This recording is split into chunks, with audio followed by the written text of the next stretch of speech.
course, the first presidential debate between Harris and Trump held this past week. Likely it's going to be the last. Here's a brief montage of some of the back and forth between the two candidates. You're going to hear from the same old tired playbook. A bunch of lies. She has no policy. She's going to my philosophy now. In fact, I was going to send her a MAGA hat. Donald Trump left us the worst unemployment since the Great Depression. And what we have done is clean up Donald Trump's mess. Crime in this country is through the roof, and we have a new form of crime. It's called migrant crime. If Donald Trump were to be reelected, he will sign a national abortion ban. In Springfield, they're eating the dogs, the people that came in. They're eating the cats. They're eating the pets of the people that live there. Probably going to go down in history, that particular exchange. We're pleased to welcome back in Brian Kelly this morning. He's the executive editor and large executive vice president for U.S. News and World Report, and Jeff Mason, who, as you know, is the White House correspondent for Reuters. That got you a flavor of what went on tonight, but I want to kind of look at where we go from here, what we watched on Tuesday night. Start with Trump. What can he do moving forward to put that debate in the rearview mirror? Well, he can try to recast it as a success, which he's been trying to do. How's that going? I mean, yeah, it depends on the audience that you talk to. You know, I think his audience thinks he did very well. The basic issue, which you well know and your viewers well know, is both candidates have to reach independent voters. And having that exposure is good to get to people who don't really know a lot about your policies or who you are. And certainly Harris, I think, succeeded in many ways in introducing herself to people who didn't know a lot about her. Will it really move the needle? Hard to say, but right now she's polling better than he is. Brian, we've had a couple of days to digest this. Trump has been out, as Jeff correctly points out, saying that he won, and has been, kind of, lambasting ABC, lambasting some of the moderators. Is that the course to stay on if you're going to now try to move past that? His advisors, we were told for weeks, were pleading with him to stay on the issues and to stay focused, and that's not the Donald Trump we got the other night. Yeah. Trump is Trump. The first debate was about Biden. Trump did what he did. This debate was about Harris. Trump did what he did. You almost have to discount him. His followers know what he is. I don't know that changes anything. This debate was really more about Harris and about how Harris won, in a sense, because she was able to make herself presidential. That was the real key there, was that Harris showed that she could be a president. And that's what I think is the big picture that's come out of this. You see it in the focus groups and the follow-up polling. Trump is Trump. It's Trump, and it goes back to the Reagan days. Let Reagan be Reagan. Reagan would do things like that, like say stupid things in debates, but he had this aura about him. Trump is similar that way. One of the things that the Trump supporters have been saying over the past week was obviously there were a number of times Trump was fact-checked during this debate. That was not the same case with Harris. What do you make of that? I mean, because, at times it did seem like it was 3 against 1, with Trump being the one. Yeah, and it's funny, I teach a journalism class, we talked about this in my journalism class last week. I think for perception, it would have probably been nice to have seen at least some kind of pushback or correction on the Democratic side, just like it was directed at President Trump's side. That said, and this is a very, very important caveat, the number of mistruths that were coming out of President Trump's mouth far outweighed the number of maybe things that Vice President Harris said that maybe could have required some more context or that weren't entirely accurate interpretations of some of his policies. So it's just not, I don't want to say it's not apples for apples, because that's not even close to describing the fact that they're not the same.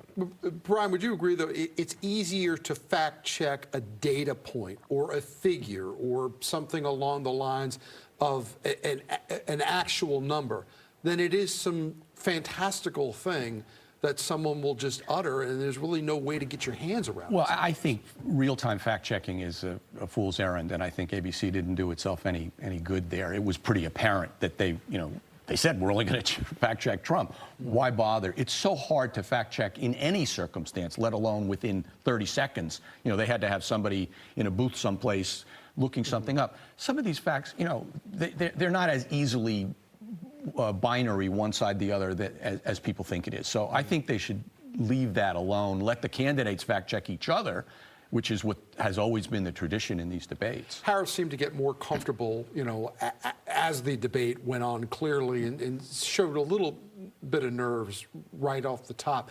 There was one area, though, that may have left people still kind of scratching their heads about what the policy is, and I'm talking about foreign policy at this point. There was a question about what are we going to do about this war that's underway for almost a year now between Israel and Hamas and Gaza, which has inflicted great pain, not only for the people who were attacked on October 7th, but also the Palestinians themselves. Was there a clear sense of what Kamala Harris's policy would be as president in dealing with Netanyahu and dealing with that war? I mean, I think she's made fairly clear that her policy is not much different from President Biden's. She has had a slightly different tone than he has, and that I think has helped her on the campaign trail. She doesn't get interrupted as often by pro-Palestinian protesters as President Biden did, and I think that's partially because she has taken a slightly more aggressive and sharper tone when speaking about Prime Minister Netanyahu. But she hasn't articulated a vision that is much different from Biden's, which is let's keep working on trying to get a ceasefire deal. And she repeated that last night at the awards dinner that you referenced earlier. So there's not a big shift there, and that's as much as she has said. And Brian, along those lines, Ukraine was also brought up. Yeah. Trump had said something to the effect that he wanted it to end, but he did not answer the question about whether or not he wanted Ukraine to win. I also didn't quite hear from Harris how Ukraine would win.